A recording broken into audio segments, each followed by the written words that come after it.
Nanti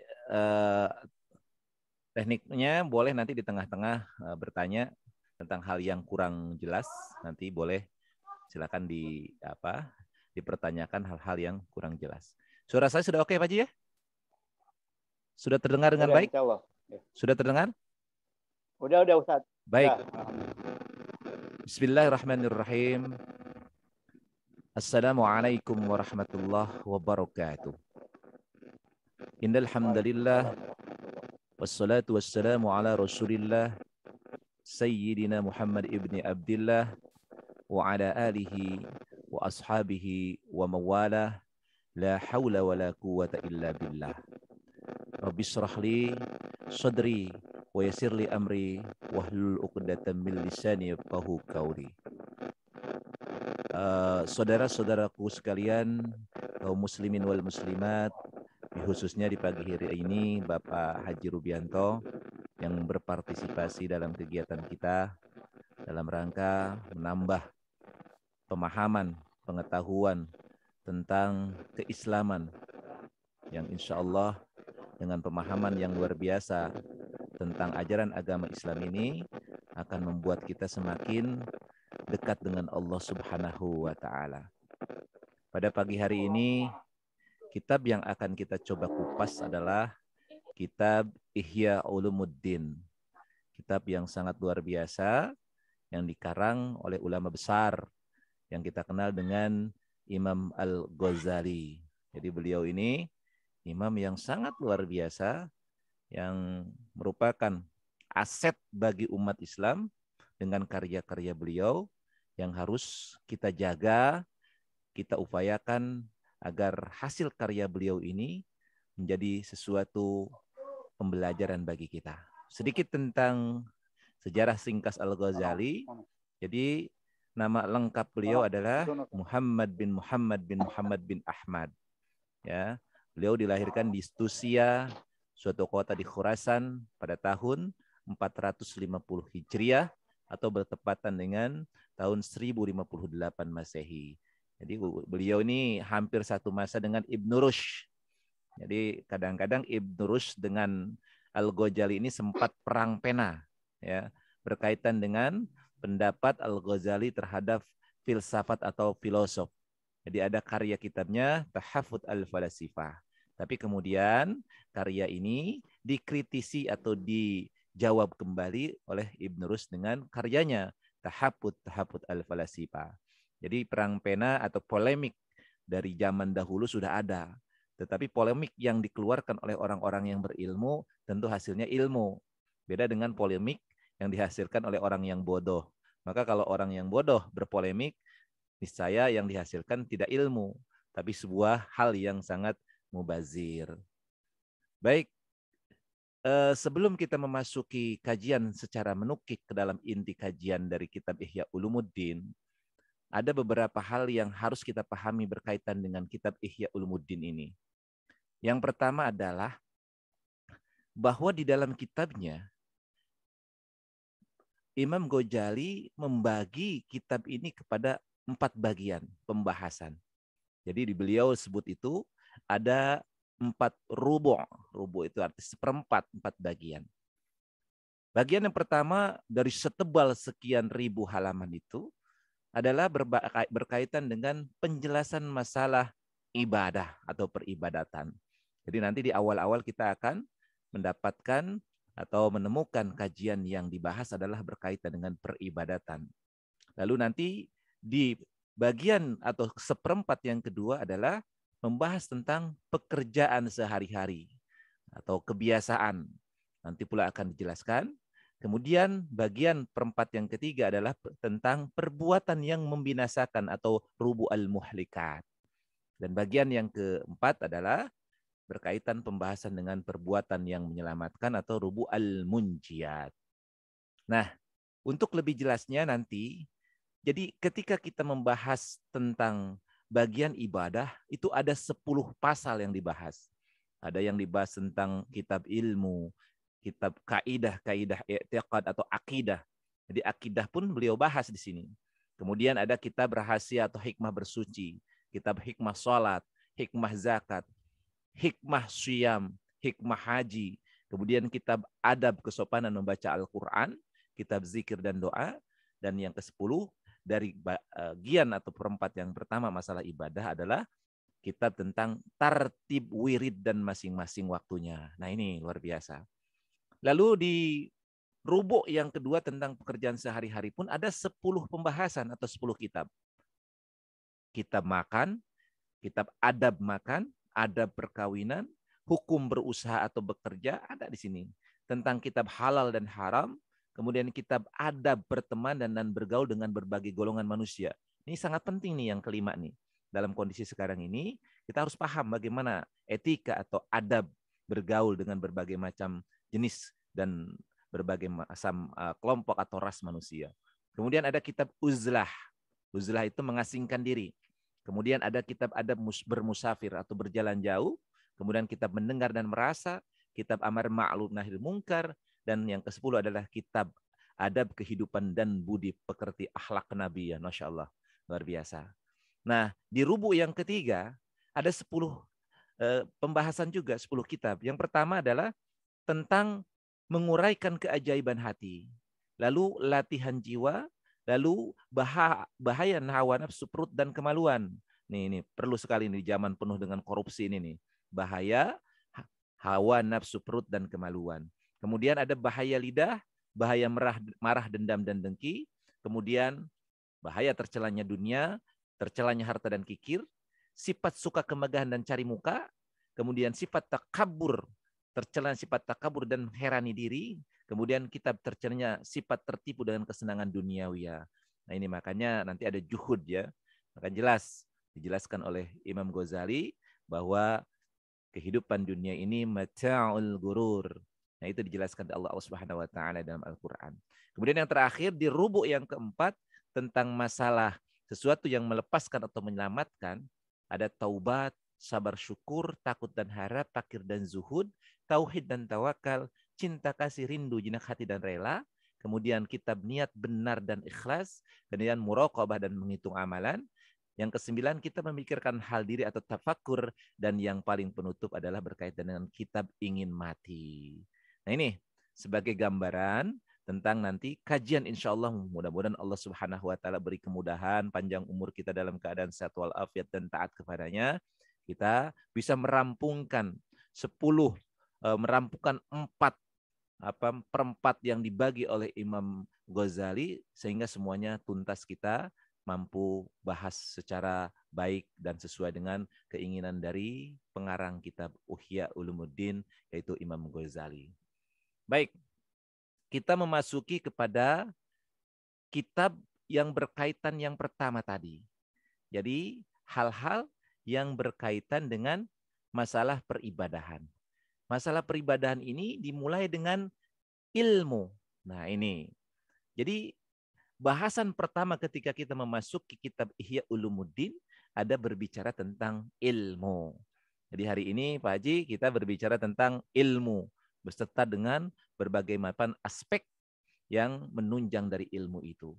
Di bab pertama adalah tentang kelebihan ilmu dan kelebihan mengajar dan belajar. Nih ada nih. Ini realita kita nih. Tentang kelebihan ilmu, kelebihan mengajar dan belajar.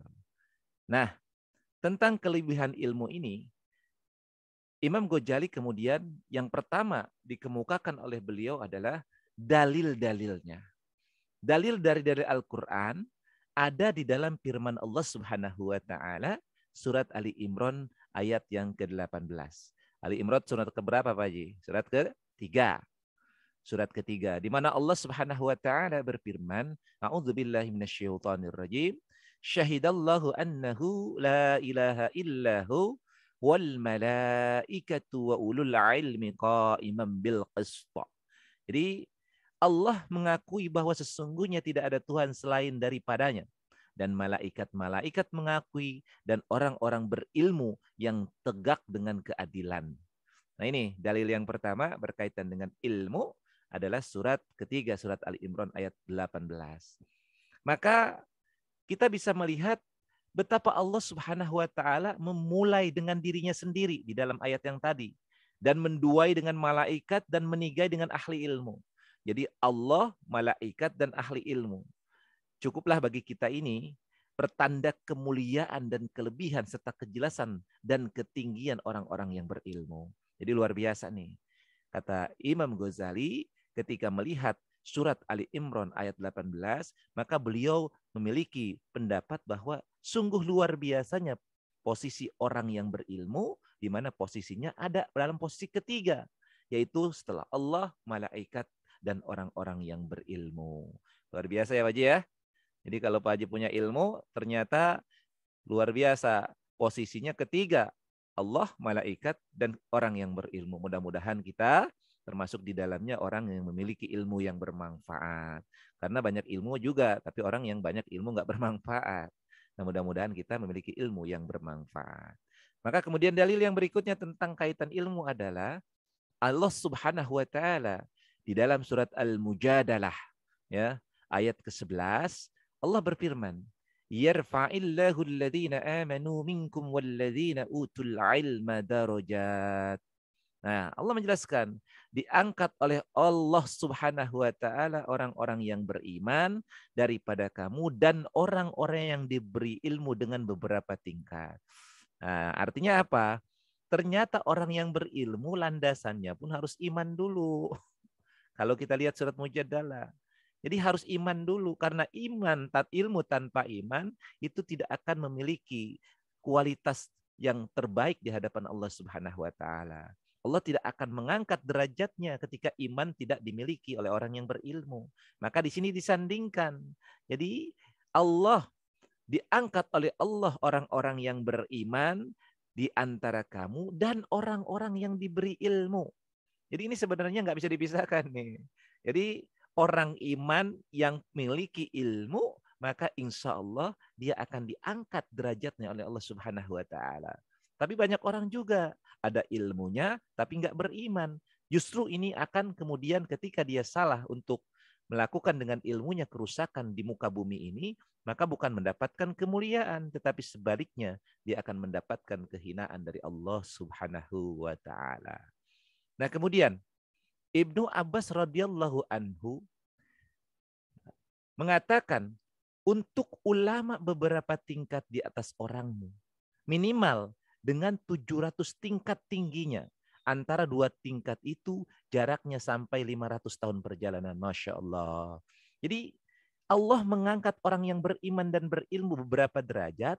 Ibnu Abbas menjelaskan di sini bahwa untuk beberapa tingkat di atas orangmu minimal dengan 700 tingkat. 700 tingkat tingginya dari antara satu tingkat dengan yang lainnya itu jaraknya 500 tahun perjalanan. Insya Allah umur kita aja di dunia berapa ya Pak Haji ya? Umur kita ini belum tentu mencapai 100 tahun. Ya. Tapi kalau kita miliki iman dan ilmu, ternyata kita 700 tingkat tingginya di antara satu tingkat dengan satu tingkat yang lain, itu perjalanan 500 tahun. Luar biasa. Makanya jangan kita pernah jemu untuk meningkatkan kualitas iman kita, kokohkan iman kita, dan juga jangan pernah jemu untuk menuntut ilmu. Jangan merasa kiri sudah cukup, sudah hebat. Jadi kita tuntut terus ilmu. Karena wa ma utitu minal ilmi illa qalila. Kita ini diberi oleh Allah Subhanahu wa taala ini ilmu itu hanya sedikit. Oleh karenanya kita perlu bantuan orang lain dengan cara kita menuntut ilmu kepada ahli ilmu, para alim ulama. Gimana Pak Haji? Ada pertanyaan yang ingin disampaikan? Ada pertanyaan? Silakan. Barangkali ada yang ingin disampaikan. Cukup jelas ya sementara ya Pak Haji ya? Ya, insya Allah. Baik, alhamdulillah. Baik, kita lanjutkan lagi. Boleh nanti di sela-sela ada hal yang kurang paham atau mengganjal, boleh nanti dipertanyakan.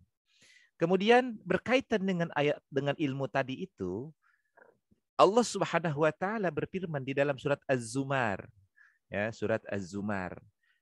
A'udzu billahi minasyaitonir rajim ayat ke-9. Kul hal yastawil ladzina ya'lamuna wal ladzina la ya'lamun. Katakanlah, adakah sama antara orang-orang yang berilmu dan orang-orang yang tidak berilmu? Nah ini, jadi pertanyaannya bukan pertanyaan Allah kagak tahu, tapi ini pertanyaannya pertanyaan menyindir kita. menyindir kita. Nah, kata Allah, katakanlah, adakah sama orang yang berilmu dan orang-orang yang tidak berilmu? Artinya nyindir. Nyindir Allah, artinya kita harus berilmu. Kalau kagak berilmu, maka yang terjadi kita nggak ngerti apa-apa. Karena betapa luar biasanya bedanya antara orang yang alim dengan orang yang bodoh.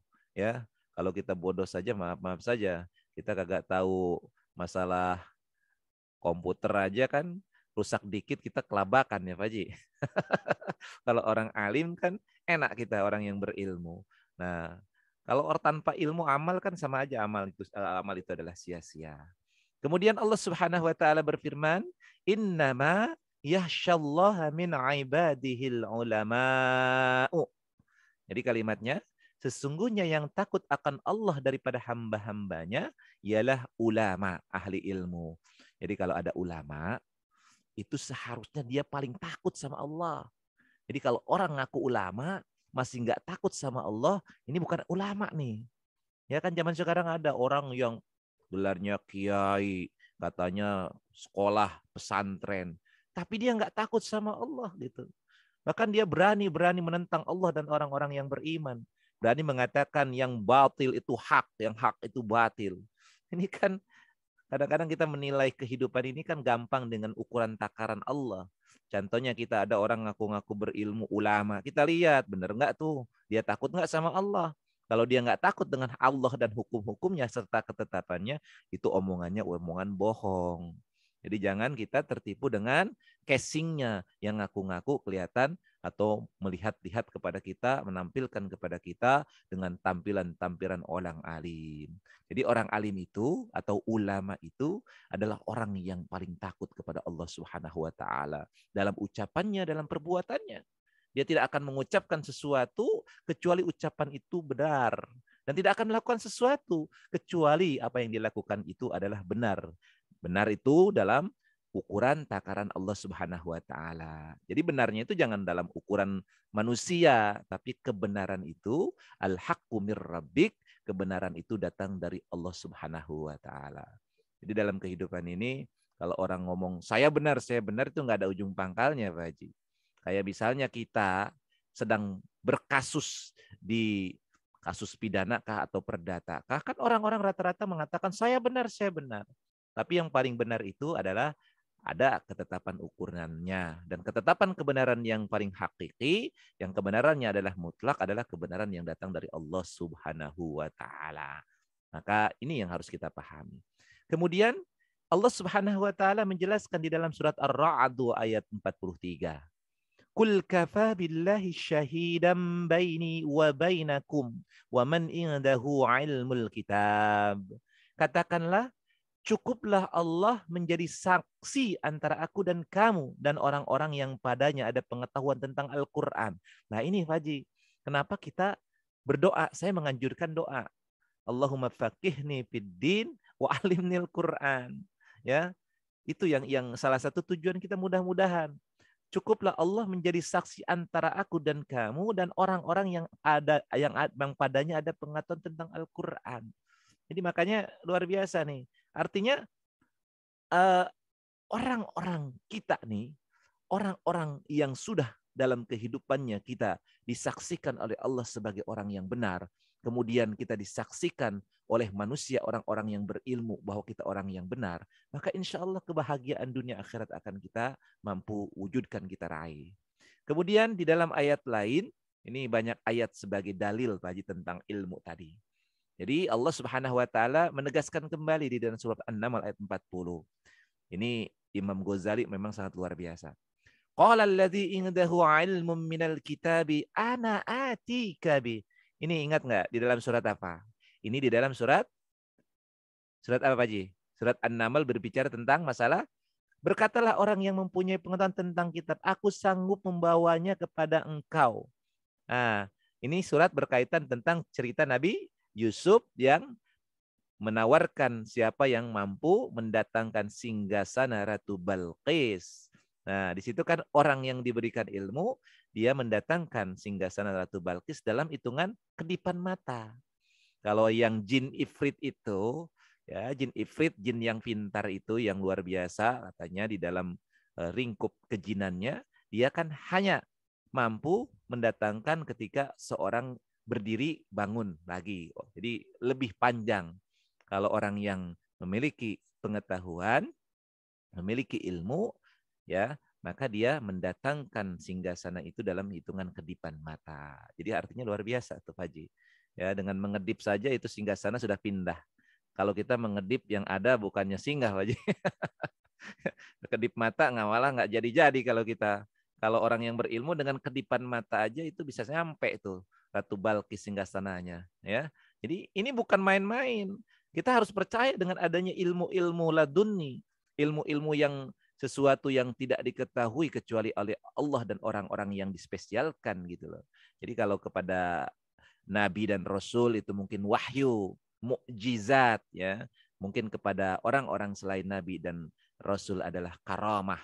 Ya, karomah itulah yang diberikan Allah. Dengan dasar karomah itu harus berdasarkan ilmu. Jadi kalau kita meminta karomah kepada manusia selain Nabi dan Rasul, ya, maka yang harus kita pahami dari orang itu berilmu enggak dia? Ya, ilmunya ya ilmu apa? Ilmu dekat dengan Allah Subhanahu wa taala. Hati-hati nih banyak orang sekarang begitu. Datang ke mbah dukun, datang ke orang-orang yang ngaku-ngaku pinter, mintalah dia agar A, B, C, D. Maka kalau kita ingin meminta karomah atau sesuatu kelebihan doa dari orang itu, lihat ilmunya.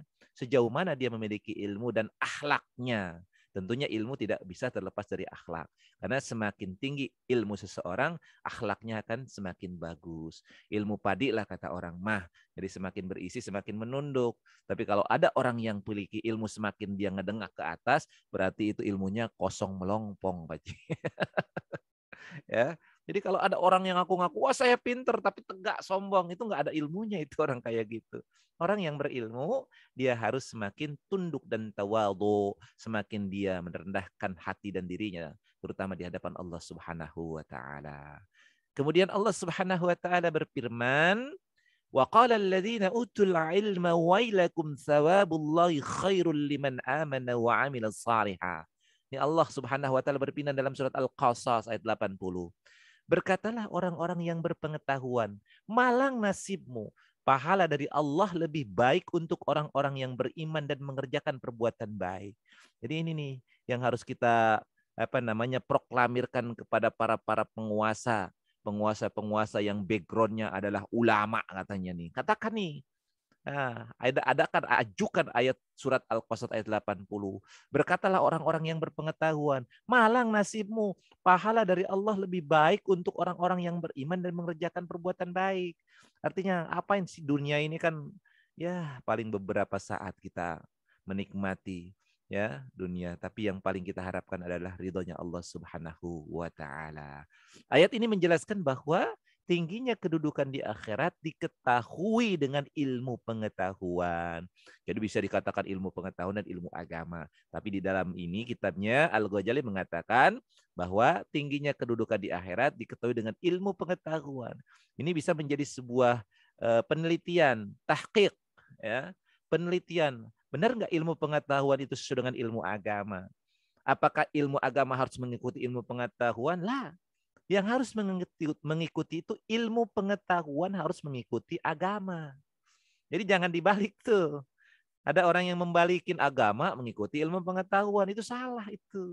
Ilmu pengetahuan yang harus mengikuti agama. Kayak begini Pak Haji simpelnya.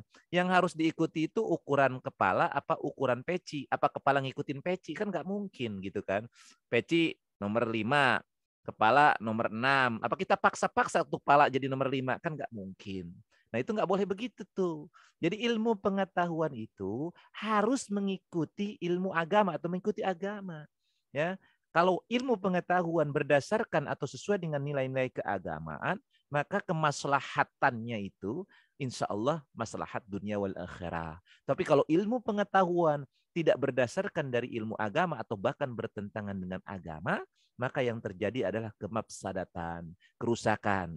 Jadi kemarin kita hari Sabtu kan sempat ngaji ya, orang-orang la yufsiduna fil ar, orang-orang yang berbuat kerusakan di muka bumi ini. Nah ini dengan ilmunya, dengan ilmu kemungkinan tanpa didasari dengan agama. Banyak sekarang terjadi seperti itu. Orang dengan ilmunya bisa merusak tatanan masyarakat kita. Contohnya saja salah satunya virus atau COVID-19 ini. Bisa jadi itu adalah produk dari ilmu pengetahuan, tetapi tidak didasari dengan agama. Maka kemudian hak produk ilmu pengetahuan itu bukan untuk kemaslahatan kebaikan manusia, tetapi dijadikan alat justru untuk merebut kekuasaan, mengeruk kekuasaan, mengikuti hawa nafsu dan keinginan serakahnya. Ini hati-hatinya di sini. Makanya luar biasa Allah Subhanahu wa taala mengingatkan kepada kita.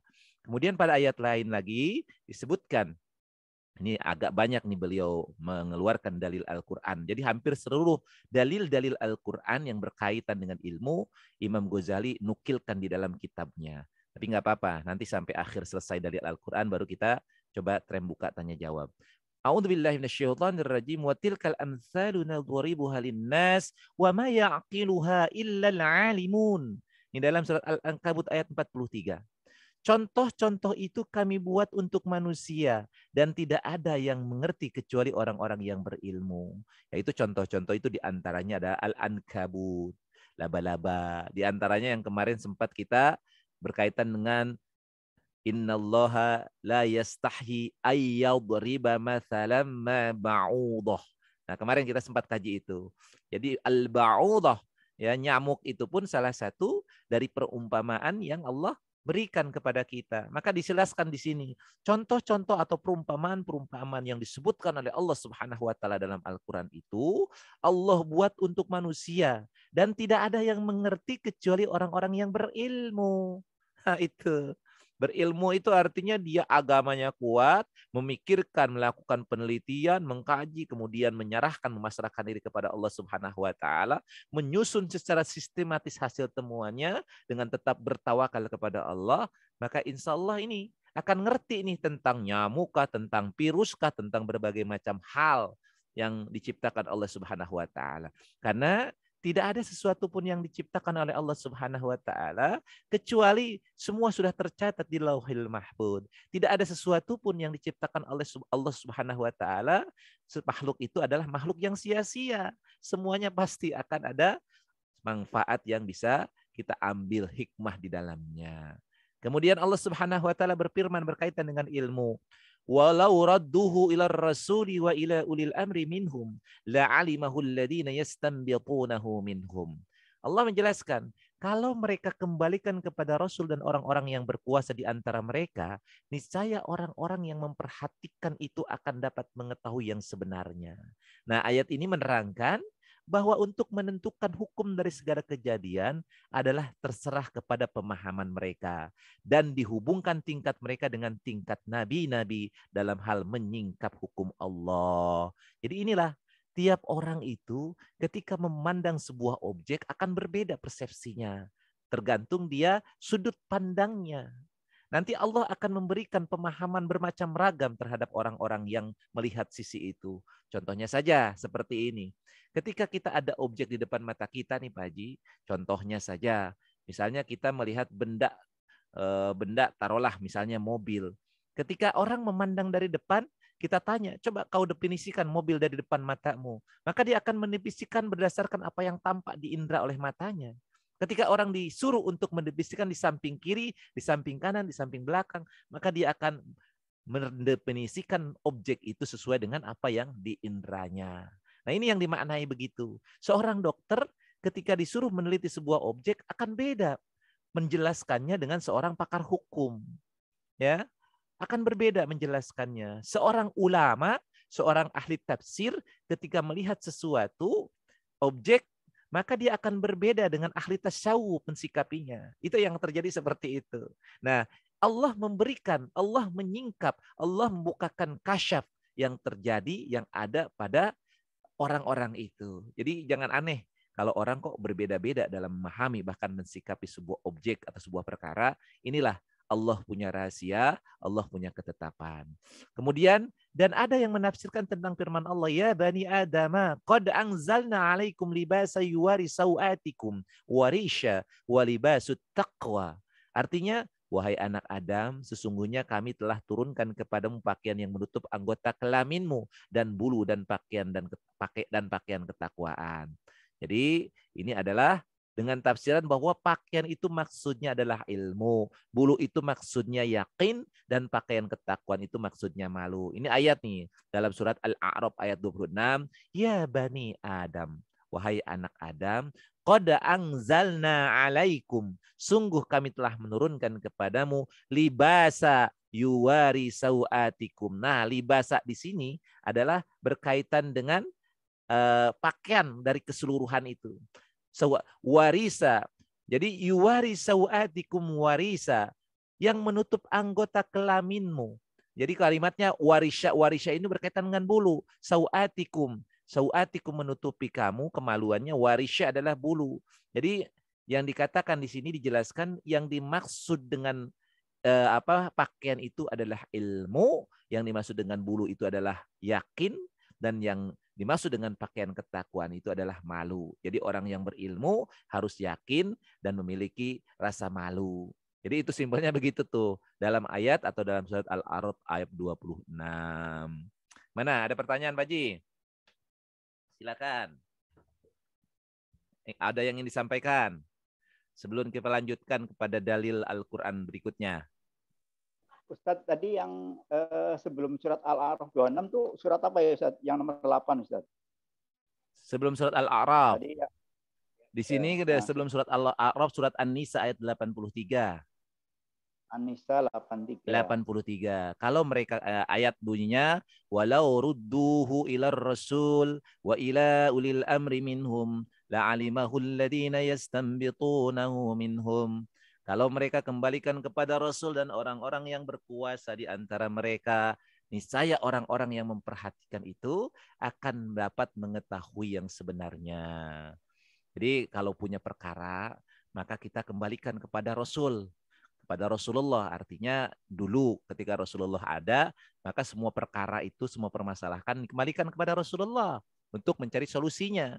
Nah sekarang kita tidak ada, maka mencarinya kepada orang-orang alim ulama sebagai warasatul anbiya dan orang-orang yang berkuasa di antara mereka. Nah, jadi orang-orang yang berkuasa di antara mereka artinya kekuasaan itu qadi maksudnya di situ, bukan eksekutif. Ya, karena eksekutif itu kalau di dalam negara kita ini kan ada trias politika di mana ada di situ yudikatif, legislatif, kemudian ada juga eksekutif. Nah, seharusnya kan ini ada sinkronisasi antara ketiga elemen ini di negara kita ini. Tapi yang terjadi justru kekompakannya ini malah membuat jadi semrawut negara kita gitu loh. Karena kekompakannya bukan dalam hak, tapi kekompakan dalam kebatilan. Contoh begini, sekarang di legislatif sudah ditempati orang yang memiliki visi yang sama. Kemudian di eksekutif begitu pun, di yudikatif pun sama. Ditempati atau di posisi-posisi itu oleh orang-orang yang memiliki itikad yang tidak baik. Maka kekompakannya yang terjadi justru untuk menghancurkan. Tetapi kalau kekompakan di dalam elemen-elemen pemerintahan kekuasaan itu adalah dalam kebaikan, pasti untuk masyarakat akan terjadi kebaikan di dalamnya. Kadang-kadang itulah maha benarnya Allah dengan Al-Quran yang sekarang jadi pedoman kita. Sungguh luar biasa Allah memberikan sinyalemen, memberikan indikasi di sini, artinya bahwa seharusnya kebaikan itu atau al-haq itu adalah prioritas utama dalam kehidupan kita, di mana sebagai tombak-tombak penegak kebenaran itu harusnya ada pada alim ulama, ada pada penguasa qadi-qadi sebagai eksekutif dari kebijakan ulama, begitu loh. Seharusnya undang-undang peraturan itu pun itu harus bermuara diawali dari hasil fatwa-fatwa ulama. Kalau sekarang di negara kita kan nggak begitu, Pak Haji. Tapi hasil kesepakatan dewan yang nggak jelas siapa dewannya. Malah kalau kita lihat kan sekarang maaf saja hasil penelitian bahwa suara 200 orang, maaf ini sebuah isu 200 orang anggota dewan itu ternyata adalah PKI. Coba sekarang berapa dewan kita itu? Total itu kita 650-an, 665 lah ya anggota dewan keseluruhan. Kalau 200-nya PKI apa jadinya negara kita nih? Nah itu kan bukan isu, ternyata memang kenyataan. Makanya sekarang kebijakannya luar biasa kan, umat Islam begitu disiksa. Ya kan sholat, masjid ditutup, luar biasa. Idul Fitri kagak boleh. lebaran nggak boleh, kemudian kumpul-kumpul nggak boleh, ngaji nggak boleh, tapi giliran di pasar boleh, di mall boleh. Kan ini kan luar biasa, ya. Baik, ada pertanyaan lagi Pak Haji? Cukup. Kita lanjutkan sedikit lagi ya. Maka kemudian dilanjutkan Allah Subhanahu wa taala berfirman dalam surat lain, surat Al-A'raf ayat 52. Tadi ayat 26 yang pertama ya, tentang berkaitan dengan pakaian yang diturunkan oleh Allah Subhanahu wa taala adalah ilmu, kemudian keyakinan, dan pakaian ketakwaan adalah rasa malu. Jadi takwa itu tidak bisa dilepaskan dengan malu, Pak Haji. Jadi kalau orang yang takwa itu pasti malu. Malu bukan pemalu, beda tuh. Malu artinya malu untuk berbuat maksiat kepada Allah Subhanahu wa taala. Itu maknanya. Malu kalau dia melakukan sebuah perbuatan dosa. Itu orang yang takwa begitu. Nah, jadi ketakwaan itu identik dengan malu. Kemudian berkaitan dengan bulu itu sebagai yakin. Kemudian dengan pakaian itu adalah ilmu. Maka orang yang berilmu harus memiliki keyakinan yang mengarah kepada ketakwaan dengan wujud realisasi, yaitu rasa malu untuk bermaksiat kepada Allah Subhanahu wa taala. Kemudian di ayat atau di surat Al-A'raf ayat 52 Allah Subhanahu wa taala berfirman, "Walaqad ji'nahum bikitabin nassalnahu ala ilmin fassalnahu ala ilmin walaqad ji'nahum bikitabin fassalnahu ala ilmin." Artinya sesungguhnya kami telah datangkan kitab kepada mereka, kami jelaskan dengan pengetahuan. Masya Allah. Ini jadi Al-Quran datang ke tengah-tengah kita ini, Allah jelaskan sejelas-jelasnya dengan pengetahuan. Jadi nggak sembarangan tuh Al-Quran itu. Tadi kan kita banyak menemukan di sebelumnya tentang bagaimana relevansi atau begitu kaitannya antara dalil Al-Quran dengan realita kehidupan. Dalil Al-Quran mengatakan begini, ternyata benar juga.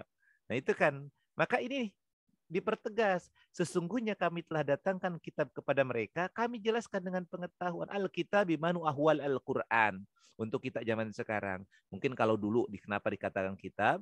Karena berbeda-beda. Kitab ada Taurat, ada Zabur, ada Injil, ada Al-Quran. Yang Al-Quran ini kalau orang sadar diri, aturnya ikhlas menerima ketentuan Allah, pasti dia akan kembali kepada Al-Quran. Karena Al-Quran ini pun di dalamnya begitu luar biasa merangkum kitab-kitab terdahulu. Bahkan disebutkan dalam kitab-kitab Al-Quran tentang kita harus beriman kepada Taurat, Injil, dan Zabur. Bahkan kepada Nabi-Nabi dan Rasul yang menjadi pembawa kitab-kitab itu.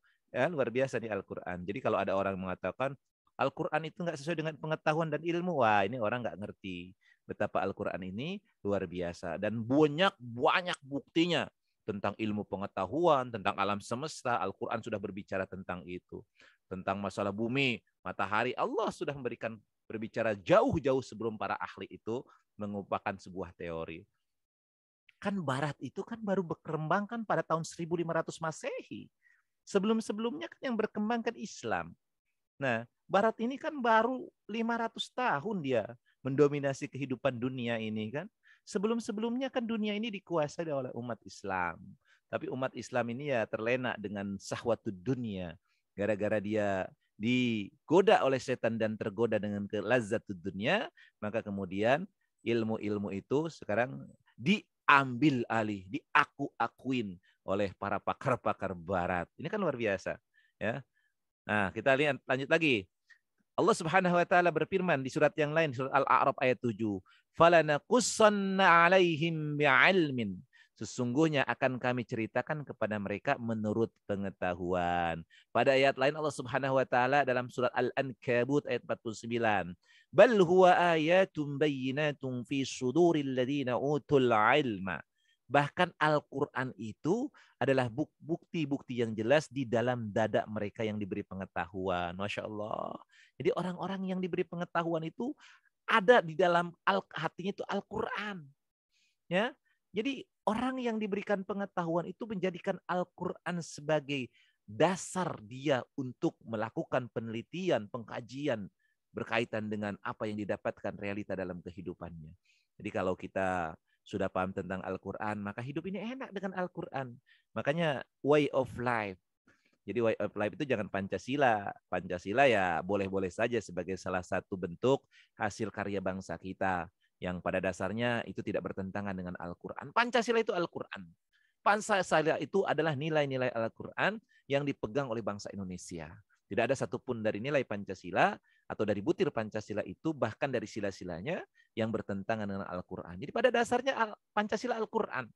Nah, Al-Quran secara umum yang dalam simpel bangsa kita adalah Pancasila, maka ini adalah bukti-bukti yang jelas di dalam dada kita yang diberi pengetahuan.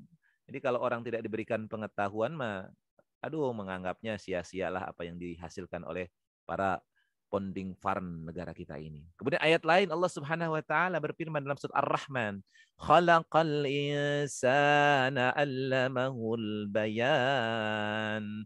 Tuhan menjadikan manusia dan mengajarkannya berbicara terang. Jadi yang dikatakan al-bayan, bicaranya tegas, lugas gitu loh. Jadi bayan itu bukan hanya berbicara nggak jelas, Pak Haji. Jadi kalau allamahul bayan, al-bayan abi makna tegas dan lugas. Jadi perkataan yang tegas, lugas dan tuntas gitu loh. Jadi jelas. Jadi nggak ambigu, nggak bikin kita pusing mendengarkannya. Kadang-kadang kan ada orang yang berbicara kemana arahnya kita nggak ngerti. Nah ini yang dikatakan dengan al-bayan. Tuhan menerangkan yang demikian pada ayat tadi untuk menyatakan nikmatnya dengan pengajaran itu. Nah, ini berkaitan dengan dalil Al-Quran yang disampaikan oleh Imam Al-Ghazali begitu sangat banyak dan luar biasanya.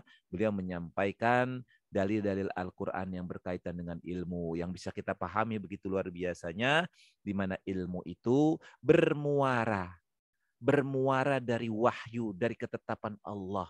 Ya, Allah memberikan ilmu kepada kita ini melalui perantaraan siapa? Perantaraan para nabi dan para rasul. Para nabi dan para rasul inilah memberikan arahan kepada umatnya untuk menghadapi hidup dan kehidupan ini sesuai dengan sang pemilik manusia itu sendiri. Jadi pada dasarnya Allah menurunkan nabi dan rasul, menurunkan kitab-kitabnya itu adalah untuk dijadikan ilmu untuk kita. Makanya kadang-kadang saya suka sedih gitu loh. Orang kok menyisihkan Al-Quran untuk membuat sebuah peraturan perundang-undangan. Kadang-kadang saya suka sedih. Harusnya peraturan perundangan-undangan itu jangan dulu nyari-nyari dulu rujukan ke barat, ke timur, kemana-kemana. Cari rujukan di Al-Quran. Karena Al-Quran itu sudah sangat luar biasa memberikan arahan-arahan, memberikan poin-poin utama tentang bagaimana menjalani hidup dan kehidupan ini. Ini yang sebenarnya PR untuk kita, untuk bangsa Indonesia khususnya, umumnya untuk umat Islam seluruh dunia. Kalau umat Islam seluruh dunia dalam hidup dan kehidupannya tetap berpegang teguh kepada nilai-nilai yang ada dalam Al-Quran yang sangat luar biasa Allah berikan, maka insya Allah umat Islam di dunia ini akan menjadi umat yang sangat-sangat luar biasa. Tapi itulah kehidupan. Walau sya'allahu la ja'alakum ummatan wahidah walakin liyabluwakum bima atakum. Jadi kalau Allah berkehendak mah bisa saja menjadikan seluruh manusia di permukaan bumi ini menjadi umat yang satu. Tetapi Allah hendak menguji di antara kita siapa yang paling baik amal perbuatannya. Begitu Pak Haji. Nih dalil tentang Al-Quran. Ada yang ingin dipertanyakan? Jadi kita membahas tentang dalil Al-Quran saja 1 jam. Hampir 40 menit. Suara saya cukup jelas? Jelas. Ustaz, cukup jelas saya ya. ada sedikit pertanyaan, Ustaz. Jadi ada pertanyaan tentang dalil-dalil Al-Quran. Jadi poin center dari kajian Ihya Ulumuddin di pertemuan kali ini adalah berkaitan dengan ilmu. Nah, sebelum kita masuk kemana-mana tentang ilmu, maka Imam Ghazali menukil ayat-ayat Al-Quran yang berkaitan dengan pembahasan ilmu. Nah, tadi kita sudah menjelaskan seluruh dalil Al-Quran yang berkaitan dengan ilmu. Jadi tadi sudah Pak Haji catat ya? Surat dan ayat Al-Quran itu semua adalah dalil-dalil yang menguatkan tentang ilmu dalam Al-Quran maksudnya. Nanti dalil hadis insya Allah akan kita bahas dalam kesempatan pertemuan yang akan datang. Kita nggak usah panjang-panjang dulu dah. Yang penting kita pahami dulu dalil Al-Qur'annya. Kalau sudah matang nanti baru kita masuk ke ranah dalil hadis. Insya Allah pada pertemuan hari Kamis yang akan datang kita akan membahas tentang dalil-dalil hadis atau sunnah dari Rasulullah SAW berkaitan dengan ilmu. Ada pertanyaan, Pak Ji? Ustaz, ada Ustaz. Tadi di 11 kan surat Al-A'raf ayat 7. Halo. Yang di mana, Pak? Sebentar. Cek dulu ya.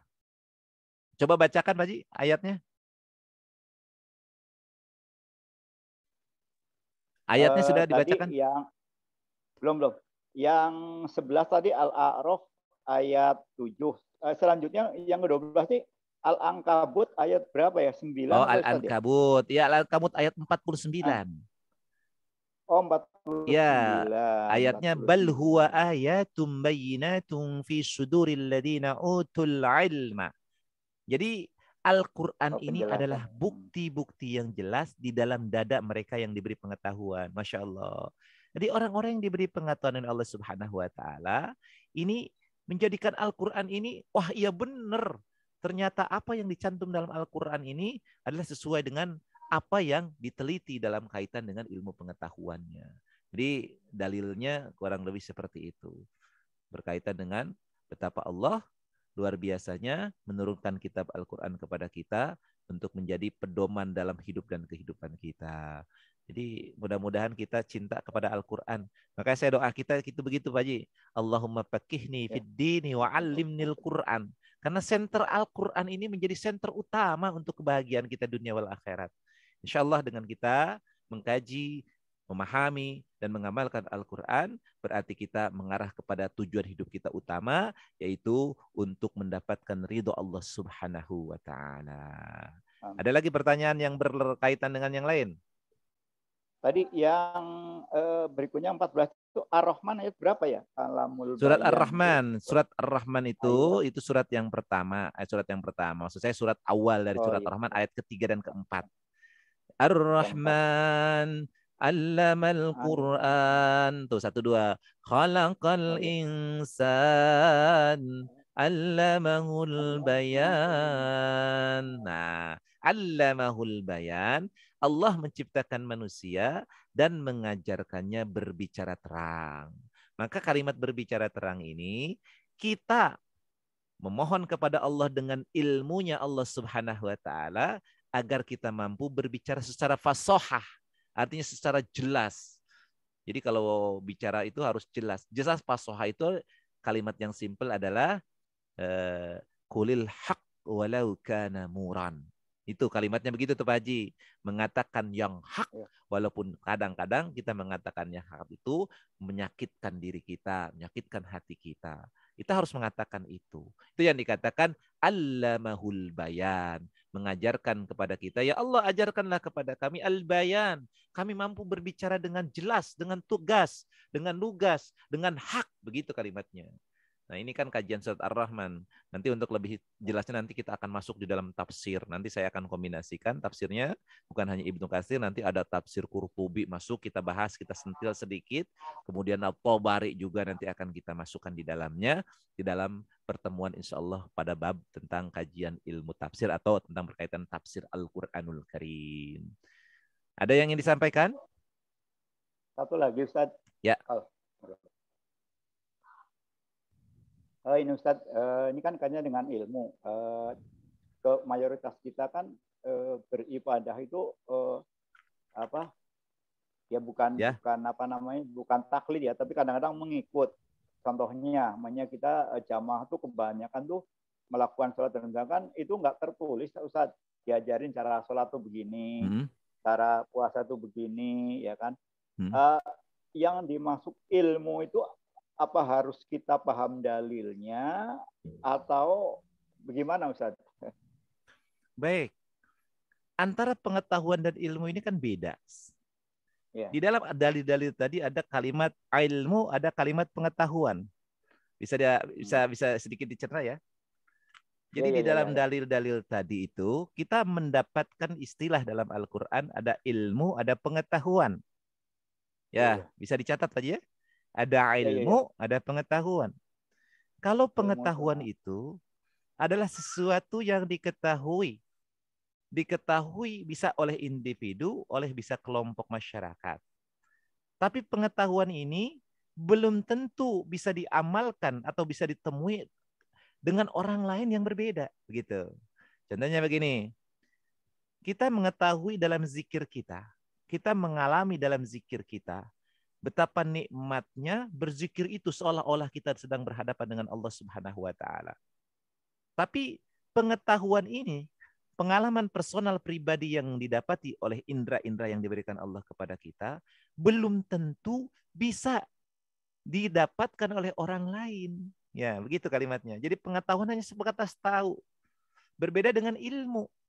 Ilmu itu harus melakukan sebuah pengetahuan yang disusun secara sistematis. Jadi pengetahuan itu harus disusun secara sistematis yang ketika kita sudah melakukan riset di dalamnya, kemudian mengambil kesimpulan tentang hasil penelitian dari pengetahuan itu, maka kemudian hasil pengetahuan itu ketika orang lain mengikuti langkah-langkah yang kita lakukan, maka hasilnya sama. Itu ilmu tuh. Ya. Maka di dalam Al-Qur'an dijelaskan, misalnya yarfa'illahu alladhina amanu minkum walladhina utul ilma. Maka yang diberikan ilmu di situ adalah orang yang sudah memiliki sistematis di dalam pola pengajaran dan hidupnya. Jadi contohnya begini. Orang ingin dia mendapatkan ridha Allah Subhanahu wa taala. Maka orang yang berilmu akan memberikan rangkaian-rangkaian tata cara dalam melakukan sebuah hal agar hasilnya sama, gitu. Begitu kalimatnya. Contohnya begini. Ilmu itu tentang masalah sholat misalnya.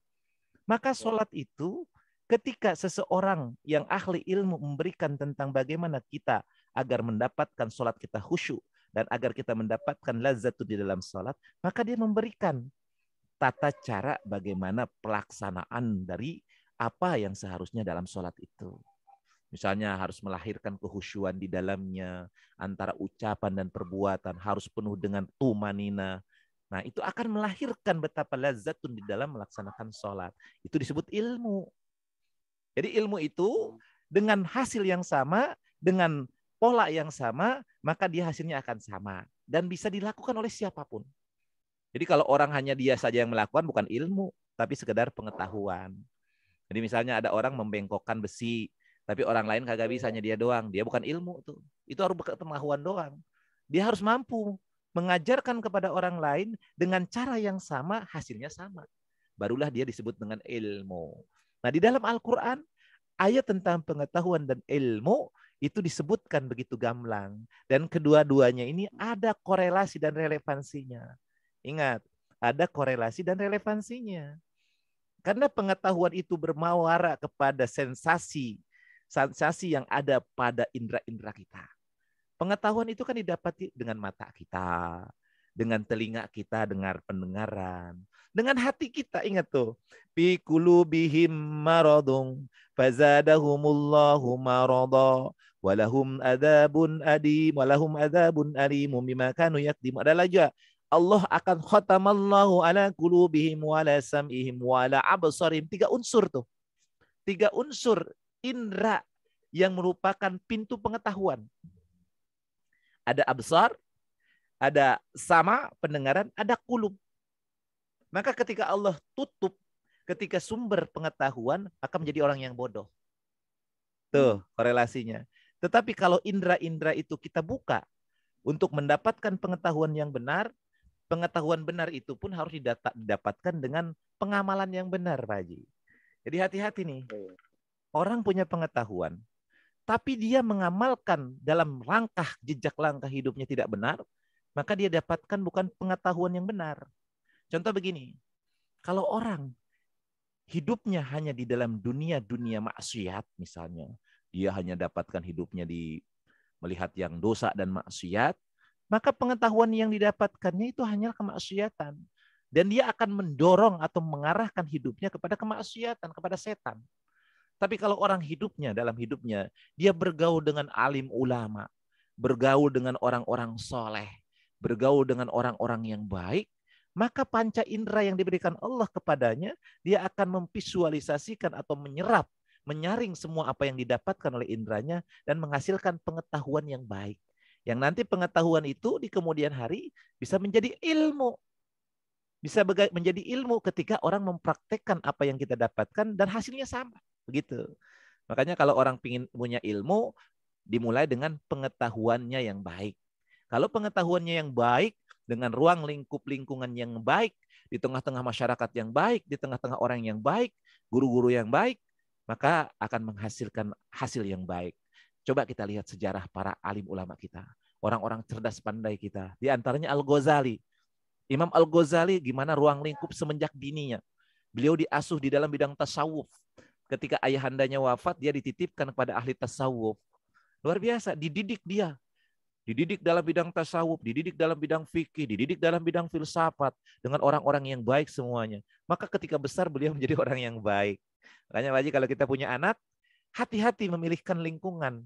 Lingkungan tempat tinggal kita, lingkungan dia tempat belajar, lingkungan tempat dia bersosialisasi atau bergaul dengan masyarakat. Itu sangat menentukan dia akan menjadi apa di kemudian hari.